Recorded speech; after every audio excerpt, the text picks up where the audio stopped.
Révélation sur le crash de l'A320 à Mulhouse, les boîtes noires ont parlé, l'avion est hors de cause. Dans ce journal, la réaction du directeur de l'aviation civile, Daniel Tenenbaum. La grève des aiguilleurs du ciel prévue pour demain, suspendue au dernier moment ce soir par 2 des 3 syndicats. Panique chez les compagnies qui doivent reprogrammer tous les vols annulés.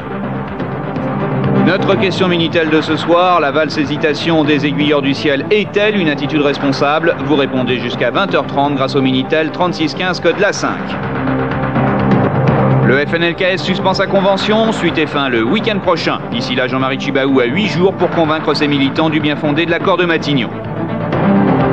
Roland Dumas, cet après-midi à Athènes, il attend des explications sur les accusations grecques contre Laurent Vigneron, une des victimes de la tragédie du City of Poros. Le journal américain US News, de son côté, révèle aujourd'hui que le bateau ne fut qu'une cible de remplacement pour les terroristes.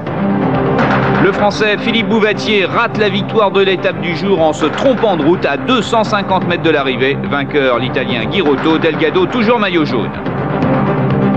Course en solitaire du Figaro, arrivé à la Corogne en Espagne de la première étape, remportée par Alain Gauthier sur Concorde. Œuvre grandiose d'encadre monumental, la tétralogie de Wagner, 15 heures de musique interprétée sur la scène du théâtre antique d'Orange.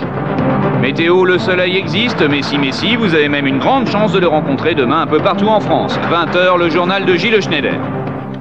Mesdames, Messieurs, bonsoir. Il s'est passé quelque chose de tout à fait incroyable cet après-midi à l'arrivée de l'étape du Tour de France. À 250 mètres de la ligne, le jeune espoir français Philippe Bouvatier avait la course gagnée. Eh bien, à la sortie du dernier virage, au lieu de foncer vers la banderole, il a pris une voie de garage. Philippe Bruet. Ça s'est passé ici, à 300 mètres de l'arrivée. Bouvatier vient de démarrer devant Millard. Il reste 200 mètres et il faut tourner à gauche. Mais Bouvatier se trompe, il fonce tout droit, emmenant avec lui sur le parking Robert Millard. Derrière, la route est vide, l'Italien Girotto va empocher l'étape. Au ralenti, c'est net, un motard de la gendarmerie fait signe qu'il faut aller à gauche, mais épuisé, les coureurs n'ont plus la lucidité pour réagir. Belle journée en revanche pour Delgado, il a encore renforcé son maillot jaune. Pas de chance. Nous reviendrons donc sur le résumé de cette étape du Tour, comme d'habitude, vers 8h15. Coup de théâtre, les syndicats majoritaires des aiguilleurs du ciel viennent de lever leur préavis de grève. Presque tous les contrôleurs aériens seront donc à leur poste demain matin, mais ils n'auront sans doute pas grand-chose à faire, car les compagnies ne peuvent pas reprogrammer au dernier moment des vols qu'elles avaient annulés, Gérard Joigny.